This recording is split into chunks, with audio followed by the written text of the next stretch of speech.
very good afternoon to all of you. We welcome you to the Masterclass 23 of Practical Cities Initiative. Practical Cities is an initiative by a group of young practitioners aimed to start a dialogue around urban renewal. Our vision is to have in place a framework for making cities more livable and more sustainable.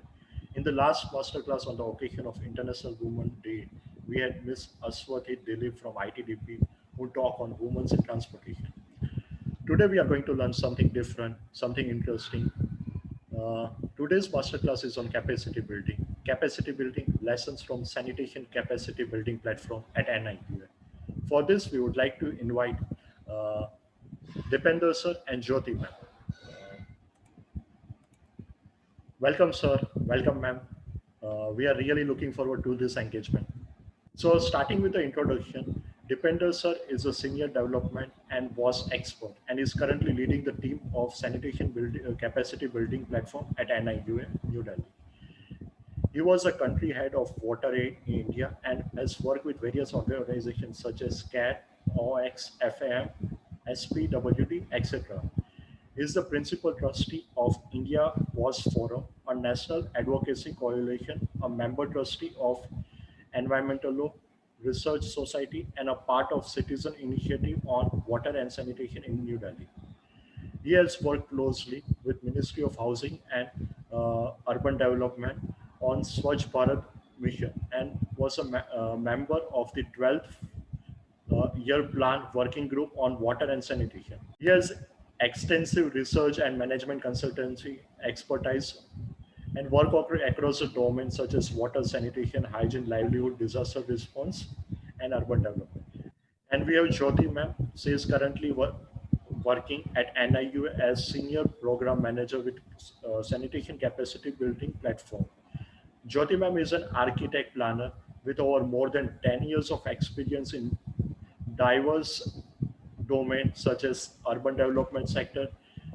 She has dealt with multiple urban subsectors company, various stakeholders such as government agencies, donors, and think tank. Now coming to today's lecture, our Prime Minister has launched the Swachh Bharat Abhiyan in 2014 to eliminate open defecation and to improve solid waste management. India is progressively heading towards achieving the targets of ODF, ODF plus, and ODF plus plus, in which the role of capacity building is paramount. Sanitation capacity building platform at NIUA is designed to support and build the capacity of towns and cities to plan and implement decentralized sanitation. Thank you, Jash. And I congratulate Practical Cities and the group of young professionals who are starting out for taking this initiative of conducting masterclass during the COVID time. Several of us as senior practitioners have been part of several webinars and workshops during the COVID time. And I really value the fact that a masterclass concept was conceived by young professionals more as a peer learning exercise, which is fantastic given the fact that people are actually tired of webinars and 10-minute presentations. So this kind of initiative not only helps the young professionals, but also in understanding what is happening, but it also helps us as senior professionals to put our work in some conceptual theoretical perspective, both as a record of what we have done and as a learning for others. We will be sharing with you in this masterclass what we understand by capacity development and urban sanitation. What we are doing in this session is based on our experience of sanitation capacity building platform. To start with this, I would like to ask a question. Although capacity building is very much useful in day-to-day practice, but it is not being taught in the schools, in the planning schools, or in the college level. For this thing, like as a young professional, what we would like to know, like what are its capacity building, its key components, and the core aspect associated with it. Like we would also like to know about your experience in SCBP and what are the potential learning which a student could it could offer. We are happy to share with the young professionals what and how capacity development is conceived and implemented in practice. At the same time, we are also happy to share a larger conceptual understanding of capacity development. So Jyoti and I will be making this presentation from NIUA, and we hope this will be helpful for the young professionals as well as for people like us who are also getting an opportunity to share our work with a larger audience. So I'll start with my presentation, and then we can have, which is shared by Jyoti and me. So I'll just put it on screen share. Okay. Thank you, Josh, once again, and thank you for this Practical Cities initiative on bringing important aspects of urban sanitation and cities and urban development in perspective. So this Thank is you a so much. presentation which we are making on behalf of the Sanitation Capacity Building Platform at NIUA, and this platform works as a coalition.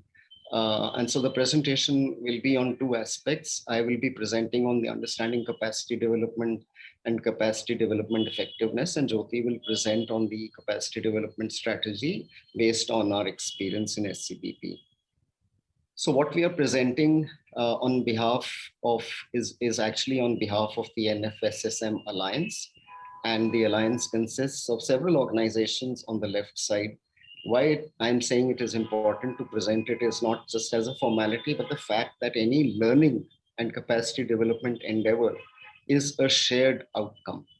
Learning and knowledge can never be generated by one organization or one individual. So here, whatever we've been able to do has been by NIUA, of course, the SCBP team anchoring this initiative, but the inputs have been borrowed and generously supported by all partners who are very competent in their own right. So let's start with, when we say capacity development, urban sanitation, let's start with what we already know. And this is not to teach people, but I think what we have put here is very general facts. For example, urban development is in India is struggling with the issue of increasing water demand and wastewater management. This everybody would appreciate and understand. We have 5-year missions and programs for urban water and sanitation. Earlier, we used to have 5-year plans, and now we have 5-year missions, which there is a long-term perspective is actually missing on what urbanization and wastewater management challenges are likely. Long-term, I'm meaning say 10 years, 20 years. Just like you develop any infrastructure, you see those requirements and incorporate it into your capacity development work. So when we talk of capacity development, we recognize that there is inadequate staff strength, and in all institutions, urban local bodies, town planners, para-state agencies, wherever they exist. And there is a gap in capacity development, and it's both human resources gap as well as a gap on on-job learning, which is there. If there was good on-job learning, you wouldn't need external capacity development at all. And of course, there is this issue of political will and governance, which are important. This is just a sanitation service chain which we always show in our fecal sludge and septage management, FSSM capacity building work. And I'm not going to go through it. All I'm trying to show is that this forms the kind of a core or the basis of what we are doing in capacity development. This infographic we prepared as a journey of urban sanitation capacity development, and I think this will be useful to a lot of young professionals and even seniors who are just entering the capacity development and urban sanitation sector. So what this infographic shows is the trajectory in the last 20 years. So various programs and capacity development initiatives on one side and various urban missions and programs on the other.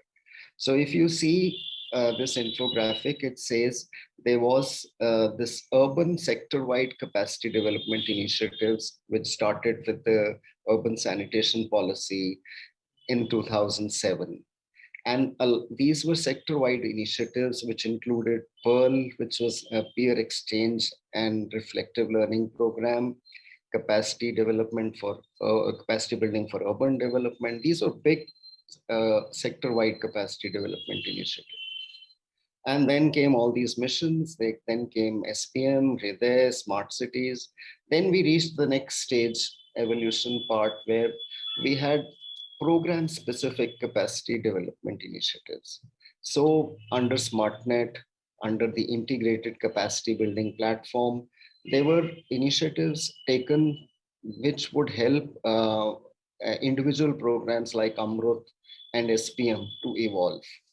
And during the same period, around 2015, SCBP, 2015-16, SCBP also emerged.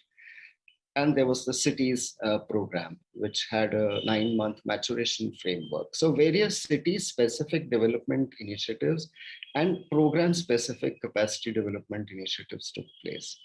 And now we see the third phase where we are talking of scaled up capacity development initiatives, both as at the national level, primarily with IGOT and MULP. So this is a trajectory which we have shown for people to understand and place SCBP in the overall evolution. So what do we see as key challenges? We see key challenges as capacity development is primarily a complementary temporary requirement for large national programs and missions. Long-term financial commitment, therefore, is tantamount to a program or a mission coming to an end. So it's usually starts 1 year late and ends 1 year late, sometimes with leftover money. And the focus is mostly on program implementation, essentially infrastructure capex investments, whether it is Amrut, if you see, or it is SPM. It is how that toilets can be installed, how sewage systems, and now in the new guidelines, FSDPs are also included. Preparing DPRs and at best some exposures and workshops. So what we have seen as key challenge is the absence of formal institutionalized learning and knowledge leadership. We are saying there is a case for academia, research, and citizens engagement to give this national capacity development initiative a more sustainable, more permanent, more deeper engagement, rather jumping from one program and mission to the other. And therefore, there is no statutory institutional capacity development mechanism other than administrative training institutes and institutions like NIUA, RCUS. So there's no long-term plan, say 10 years, 20 years. If you want to actually develop capacity, it's like medical science. You need to invest over a longer period. It can't be from one mission to the other. And of course, capacity development should not just be seen as skills training and organizational restructuring, which unfortunately most international capacity development initiatives end up being, whether it is, we saw in our own case, whether it was Seabird or other programs. So let's now, I'll just briefly go into the conceptual understanding of capacity development because we need to see it more than just trainings. We need to understand what capacity development can be and what it is. So if you see capacity development, the definitions are, I've just quoted 2 definitions because they more or less cover the definitions of most initiatives. So there is a European Commission toolkit, which defines capacity as the ability of people, individual organizations, and groups of organizations. Then there is a UN Development Group, which identifies capacity development in broadly 3 frames: as the ability of people and organizations, capacity development as a process whereby people and organizations are strengthened, and capacity development as efforts made by external individuals. So therefore, capacity development as the identification of capacity assets, etc. So broadly, there are these definitions which reinforce these 3 pillars or 3 dimensions of capacity development. And these 3 pillars or dimensions are capacity at the individual level, capacity at the institutional level or organizational level, and capacity at the enabling environment or the advocacy level, as they call, at the policy level. So these 3 most definitions are showing that you have to actually do capacity development at all these levels, and it shouldn't be seen only as trainings at individual level. From SCBP experience, we have concluded that what capacity development really is or should be is that the core of capacity development is learning and knowledge generation. The core should not shift away from learning and knowledge generation into organization restructuring or organization development, which unfortunately a lot of international development programs are. And therefore, that needs to be center stage. In terms of impacts, we see that the capacity development should impact individual and organizations. Normally, we keep asking this question of impacts of capacity development, but here the impact is on individuals, organization, and policy. We'll come to this issue of debate of impact and effectiveness in the next slides. But here it's important that the impact is actually on people, organizations, and policy. And it's not directly an impact on what is seen as outputs or outcomes is unfortunately seen as impacts. Capacity development can be done through various instruments. And, people say capacity development is training, capacity development is research. We feel all these are capacity development instruments, and an effective capacity development initiative should combine more than one instrument. Therefore, this is again based on our conclusion. Somebody is saying we are doing training programs, that's capacity building. Somebody will say we are doing research, that's capacity development. But we feel an effective capacity development. Now we come to the part of effective. Okay, before that, there is this framework of a process which the UN Development Action Framework defines. So it defines it as a steps 1, 2, 3, 4, 5, 6. It starts with, say, capacity holder engagement and training needs assessment, and then it comes to evaluate capacity development. Our experience has been that there can't be any formalistic steps in capacity development. Capacity development is a creative process. And for example, in NIUA SCBP, we started developing content. We started developing training modules. And through our experience of actually delivering some training content and modules, we came up with a strategy.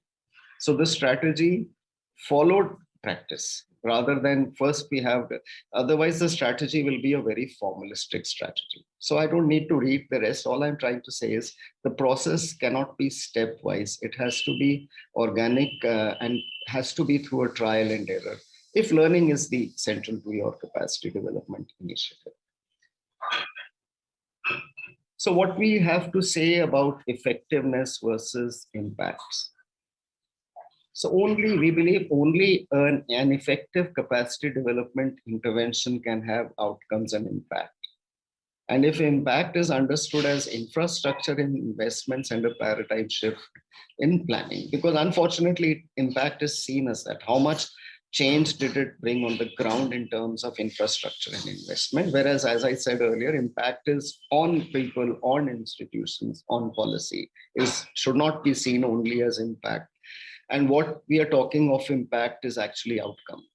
So in the definition of input, output, outcome, impact is actually at the highest level on society, on well-being, on incomes, on health.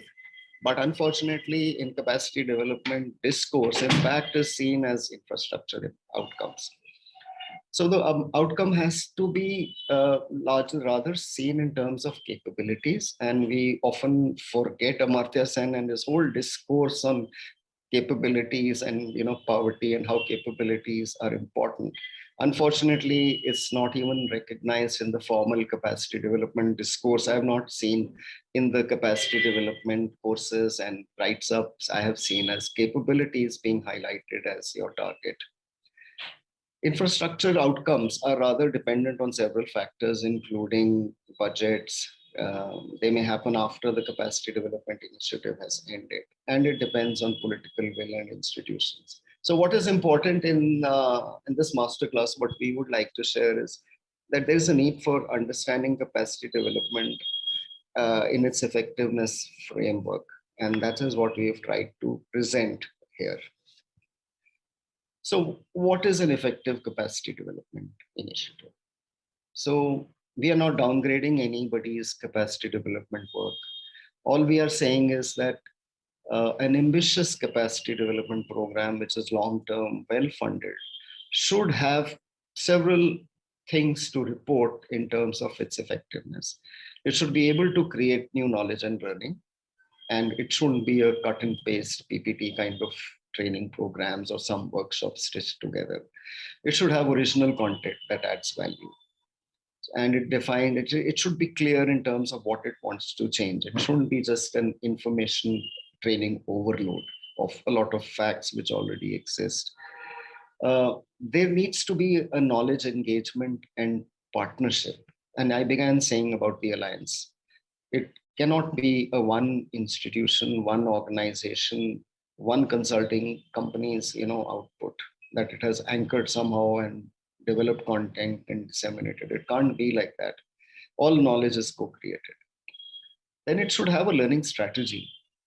And as I said earlier, the learning strategy should evolve from your experience. It should not be a formalistic strategy which just defines before even trying out what you want to do. Visioning change is important. Why visioning change is important is because any capacity development initiative matures over time.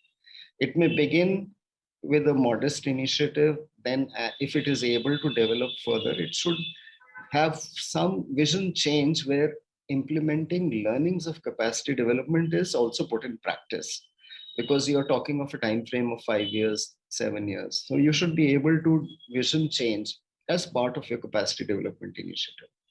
And of course, if it is long term, it should enhance the capacity development and knowledge discourse at the international and national level and contribute collaterals for that purpose. So accordingly, this capacity development effectiveness ladder has been proposed by us based on the SCBP experience and not as just as a theoretical construct. We've actually gone through all these 5 stages, and therefore we have proposed that the first step of this ladder is developing original content. They're having partnerships for learning and outreach, a learning strategy, visioning change and designing solutions, and contribution to capacity development discourse. All these 5 points we put into a ladder framework. Again, I'm saying we're not undermining somebody who's only doing developing original learning content, but we are saying for organizations and initiatives which are long term, they should justify what they have achieved on all these 5 steps. And we don't have so much time here to describe what do we mean by developing original learning content. But just to give you one example, and I won't give for the other steps. For example, in SCBP, when we started, we had to develop content which made sense to the cities. At the same time, I needed to have a good conceptual grounding. So there were 3 things which we did in 3 of our modules. In one module, we actually explained the viability of scheduled or regular desludging, which would make septic tanks and septage management possible. And this was done in partnership with CEPT, CWAS. So we always share the credit with the original people who developed it. Secondly, we followed it with a concept of integrated water and wastewater management, because we felt this is critical when we are talking of septage management. And this we developed with the EcoSan Services Foundation, Pune. So we developed a module in the time when it wasn't so much popular, having an understanding of integrated water and wastewater management. And of course, we worked with Center for Policy Research and IIHS on other aspects, like with IIHS on having a state investment plan for FSSM.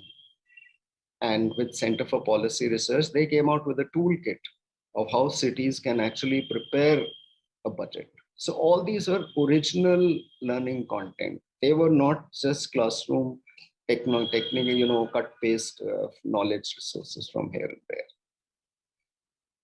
So The SCBP lessons for capacity development are put in 3-paper series. These are available on this site, and we welcome people who can go there and check the site.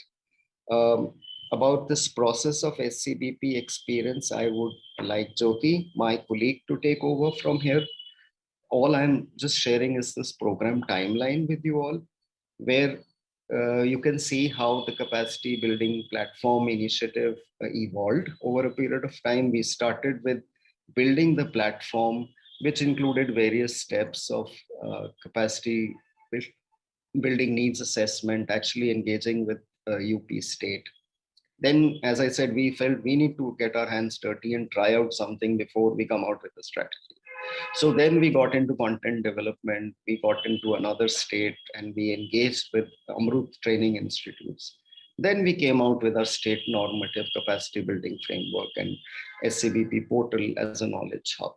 And then we started going further into digital formats and digital dissemination. So I would end here. Just thank you for this time, and we look forward to any questions which follow. And I request Jyoti to continue from there. Thank you so much, sir. Ma'am, could you please take forward? So thank you, Yash, for inviting us for this masterclass series. And I hope the young professionals who have joined today would this would actually help them in understanding the state level priorities and whatever sector you are working at in. Maybe you are working as part of smart cities, SPVs, or you are working with Amrut PDMCs or Swachh Bharat PMUs or other project related PMU or technical support units. So I hope the learnings from SCBP will help you to understand the sector you are working in and how to build the ecosystem for scaling up the like projects that you are working in. So as sir explained, sir has already explained. So this is the trajectory, the genesis and the timeline for the SCP project. So under SCBP, when we say capacity development, we are not only talking about training, but we are talking about strengthening the capacities of the key stakeholders for building an ecosystem so that we can scale up the non-sewer sanitation initiatives across the state. So apart from providing capacity building at the national or state government or local government level, what we also provide is technical and policy advisory support for setting up of some pilot projects or for creating the policy and institutional framework and the operational guidelines and regulations for non-sewer sanitations. We also engage with various stakeholders. Apart from providing capacity building support, we also provide them hand-holding support for implementing such as solutions in their own cities. And we also provide institutional capacity strengthening support to the nodal institutes, who are the key institutes based at a regional or state level, who actually work closely with the local government, state government for implementation of various initiatives under the national missions. Then we also work with the private sector for building their capacities, because if you look at the various like PMU models, be it under Smart City, be it under Jal Jeevan Mission or Amrut, so there are private sectors who are involved as part of PMU, who provide handholding support to the state government for achieving the various targets under this mission.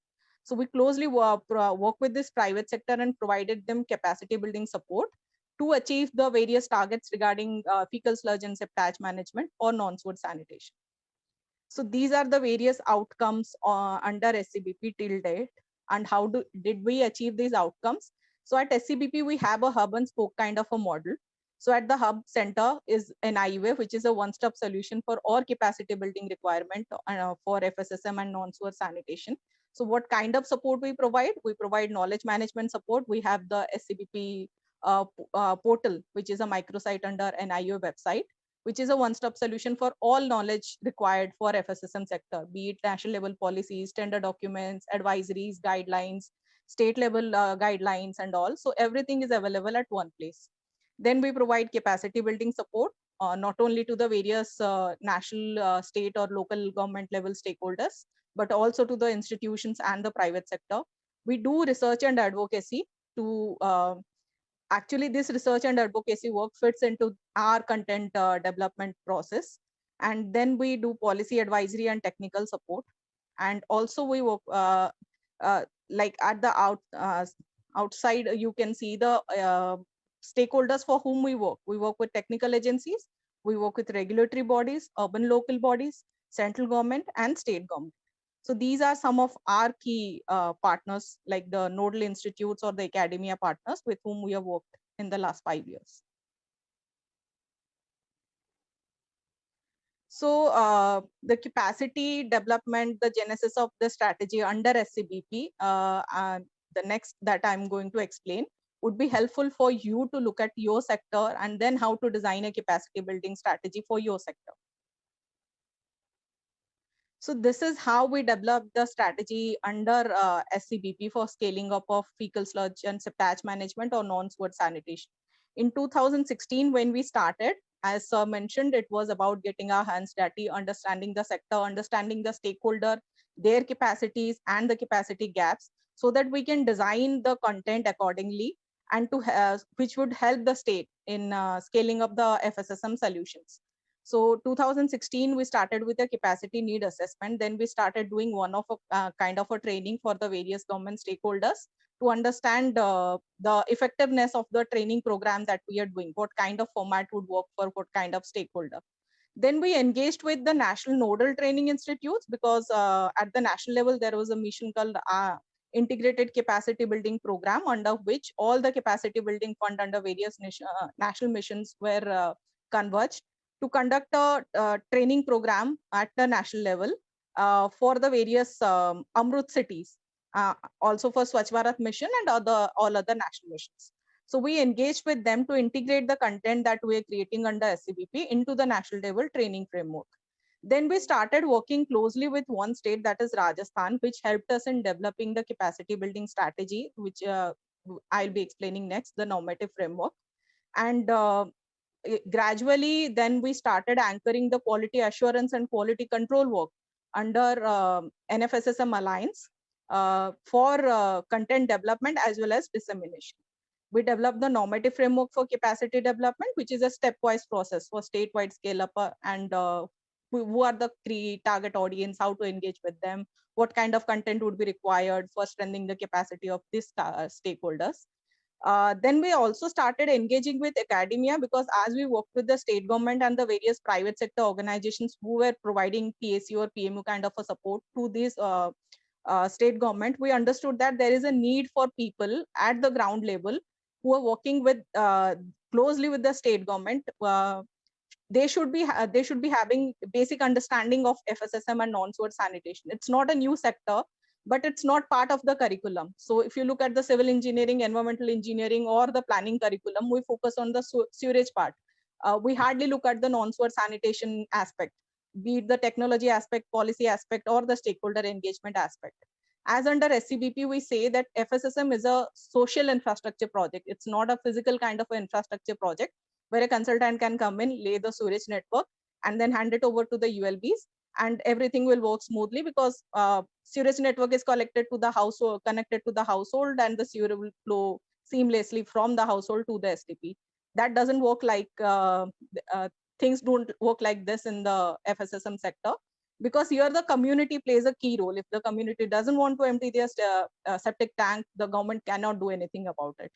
So that's why we started working with academia to build curriculum into the curriculum, the aspects related to non-sewer sanitation, so that young people who are working with the urban local bodies or at the state government as part of various TSU or PMUs have the basic understanding of who are the key stakeholders, how to engage with them, and at what level you need to engage with what kind of stakeholders. So gradually we started developing content into modular format. Initially, we had presentation-based training programs, like all the trainings happen in India. So there are presentation slides, there are speakers who are from different organizations, and we didn't know whether the speakers, there is a continuity or convergence among the presentation that the speakers are going to present. So when we started, it was a presentation format, when we learned that it's not going to help the audience, because many times there were overlapping between what the speakers were teaching. So then we started modular format. We have a presentation slide, a learning note, which consists of the extra reading material regarding the module, and then we have a handbook of exercises which we use during the training for doing various group exercises or individual calculations. the participants can take them back with the exercise handbook with them, and they can refer back to that workbook while preparing a city level sanitation plan or a state level action plan for their own context. So 3 set of modules prepared under SCBP were launched by Mahua in 2019. One is the orientation module. Second is a exposure visit, like hands-on training kind of a thing on FSSM technology and financing options. The third was a hands-on design module of fecal sludge treatment systems. And gradually, since now we had content in modular format, we tried to explore various innovative mechanisms for content delivery. So 2019 onwards, towards the end of 2019, we started exploring various innovative formats like e-courses, gamifications, augmented reality or virtual reality tools. And then in 2020, when COVID came up, since we're already exploring the various innovative formats, we started conducting our trainings through online mode. The challenge was we're not working with private sector professionals or working professionals. We were working with the government employees and holding their attention through an online mode where they have multiple engagements at the office, and making them stick to this training program was difficult. But we tried different formats, different mechanisms. Also, we tried different learning impact assessment mechanism to understand whether the people who are actually listening to the training program, whether they have learned anything and how much they have grasped from this online training program kind of a thing. And during this time only, towards the mid 2020, Government of India launched this mission Karam Yogi. Through this mission, now the government focuses on doing digital capacity development for all the government officials. Now onwards, all the national level capacity building initiative will be done through iGOT platform, which is a learning management system under Mission Karam Yogi. So now how we plan to scale up our content through this various national level platforms like the National Urban Learning Platform launched by Mahua in 2020, or the Mission Karam Yogi and iGOT platform launched by Government of India, which is currently anchored by DOPT, Department of Personnel and Training. So we will be onboarding our content to this national level platform for like dissemination at scale. And also we'll be conducting teaching training programs for creating a pool of trainers beyond the Alliance platform or beyond the SCBP partner platform. And these trainers can then take up the capacity building initiatives for FSSM or non-SWOT sanitation at their urban local body level or state level.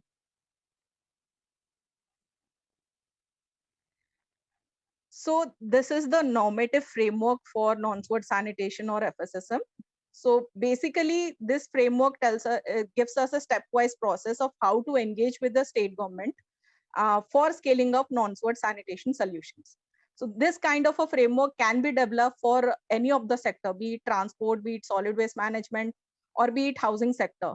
So if you want to understand how to scale up a particular solutions which you have already pilot tested and which you know would be viable and feasible solutions for a certain kind of city.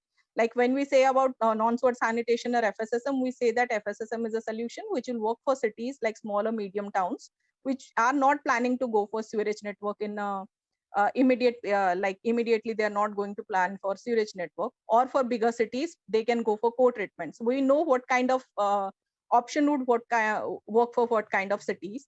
So based on that, we had developed this normative framework, and similar kind of a framework can be developed for any other sector. So this is the detailed stepwise process under the normative framework.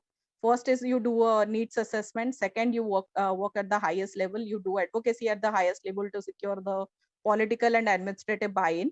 Third, you develop a state level policy and investment plan. So you have the policy and the guidelines and regulations at place. So at the same time, you have the funding available. You have the funding, you know how to channelize the funding for the sector that you're working in. And next is developing a capacity building strategy and develop partnership for statewide scale up. You partner with academia, nodal academic institutes, or the nodal training institutes who are already working with the state government. Then you design a targeted capacity building modules and methods of delivery along with impact assessment mechanism, because it's very crucial to understand whether what you are delivering is whether the people that you are delivering it for are able to grasp that concept or not. and then developing and rolling out an operational strategy for statewide scale up. So as you see, we have tested our strategies in states like UP and Bihar in phase 1 of SCBP. Then in 2017 onwards, we worked with Rajasthan government. Currently, we are working with the Uttarakhand government, where we have a more deeper engagement. So based on our learnings, we have prepared this normative framework, and this can be scaled up to any other sector or any other field. So before we arrived at the normative framework, this is a kind of strategy we had tried out in Rajasthan, where we did this four kind of like a 4-phase training program. So we engaged at the highest level to generate advocacy for non-sewage sanitation or FSSM, because the state was more pro for sewage system. So we needed to create a buy-in at the state level, at the highest level, like the UD department, the principal secretary, or the head of the parastatal agencies. So for FSSM, before we deep dived into the ground level implementation thing. So basically, the 4-phase training consisted of first is the advocacy at the city level, because prior to our engagement, the cities were only dealing with solid waste management, drainage, or street lighting sector. The wastewater management sector was being dealt by the state level parastatals. We needed to develop some kind of basic understanding of the urban local body officials before we started implementing the FSSM solutions, because in FSSM, actually the larger part of the service chain management is being done at the city level. Maybe the plant will be developed by the parastatal agency, but that would be handed over to the urban local body for overall management and O&M. Unlike the sewerage project, where it is the management is done by the parastatal bodies. Then second was the first specialized kind of a training, where we took the interested cities. The cities were interested to take up some kind of solution in their cities. The officials from those cities were taken for an exposure visit, where they interacted with their peers, learned what kind of challenges they faced, and then discussed that this is the condition in their city. And based on that, what kind of a strategy would work in their city, and they prepared the action plan for their city and came back to implement in their city. Second was a specialized training on FSSM, where we worked with a group of engineers and trained them on how to arrive at a technological solutions. What are the criteria? What are the underlying principles and parameters based on which you select a technological option? Then what would be the entire process? What norms and regulations you need to cater to? And what are the parameters for operation and management that you need to take into consideration? Parameters for site selection and all that. And the fourth one was for international exposure visit, where we plan to take up some cities who were actually at advanced stage of implementation, and the various senior level officials for international exposure visit. So based on our various state engagement, we mapped all the stakeholders who are there in the FSSM sector with whom we need to engage. So these are the government stakeholders. We have this framework is included in the normative framework. And we have not included the private sector in the normative framework, because at alliance level, there are other organizations who are working closely with the private sector. And then initially, as you see, we were doing training like orientation, specialized, and advanced. So with the alliance, we had a discussion that we need to standardize this terms instead of calling them orientation. So maybe a basic orientation module is something that we are calling as orientation, but states which are an advanced stage like Andhra Pradesh, Tamil Nadu, or Odisha, for them orientation is something of a higher level. So we need to standardize this terminologies. We started using at FSSM 1.0, 2.0, 3.0. And under that also we mentioned what kind of content would be part of what kind of level. So then at NIUA, we started anchoring the training module review committee. So the main role of NIUA was to converge the effort under the alliance, synchronize all the capacity building effort that is happening under the alliance, create a set of standardized content, which would then be taken up by the alliance members for scale up in their state.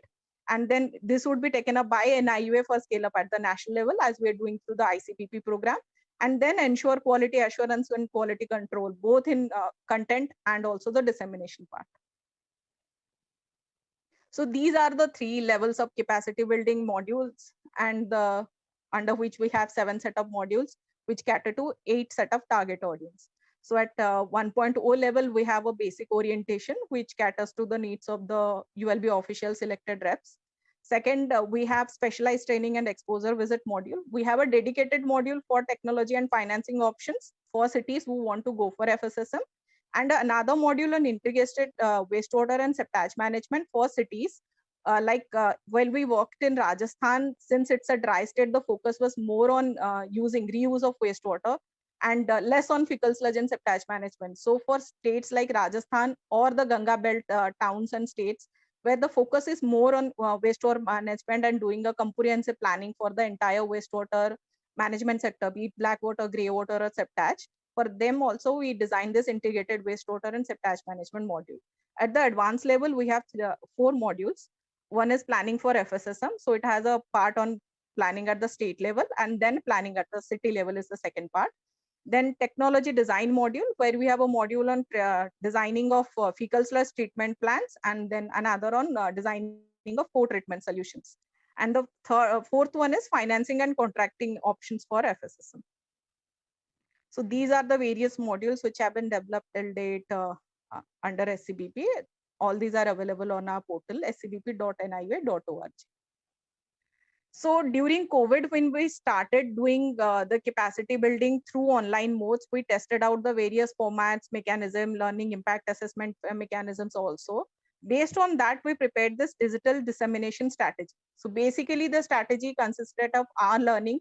Based on that, we derived a normative framework. We derived what kind of digital training format would work for what kind of government stakeholder. And based on that, what kind of content is required, the repository of priority training content, whether it should be a long duration e-course or a shorter course for government officials, what would be the delivery channels, like whether we'll be using any learning management system by the partners or the national level platforms, and how do we scale up this digital content. So now under SCBP, from the 7 set of modules that we had created under TMRC, now we have a set of 21 digital content, which includes like this self-learning or e-learning courses, which would be on a self-paced course, which would be launched through the various national platforms. Apart from that, we will also be doing teaching training. These are live training programs, which would be done by NIUA. And their trainer would be there to explain the content, and would be having discussions after the each sessions with hands-on exercises. But here in the self-paced course, so these would be completely like self-learning courses, like we have Coursera, or where we have various like online courses. So similarly, these will be self-paced courses with the government officials would take up as per their convenience. And these would have a discussion forum or a exercises, quizzes, and all will be built into this course to assess the learning impact. So this has been the journey under SCBP till date. So starting from a one of a kind of a training, like a standalone training programs, to integrating that into the national training framework, then engaging with other like nodal training institute and academia to scale up the dissemination, and then finally engaging with the alliance, NFSSM alliance at the national level to create a set of content and get that content vetted by the government of India. And now we are working on getting this content, which has already been vetted by government of India, and which the new content that we are creating, and we are trying to get it vetted by government of India to the various national level learning platforms for wider dissemination. So thank you, Yash, for the opportunity. Now maybe we can take up some questions. Thank you so much, ma'am, for the presentation. It really delivered a very comprehensive, holistic overview about the components associated with the capacity building, as well as it delivers some of the uh, key insight on where the material for the domain of sanitation is available in the NIUA, and the community would be very much be benefited from it. Thank you so much, ma'am. Thank you so much, sir, for this. Uh, I would like to have ask some couple of questions. One of the question is like this pandemic has forced all of us to move from the offline to online training mode or the online engagement. Like, so my question is like, how effective is the online, and like people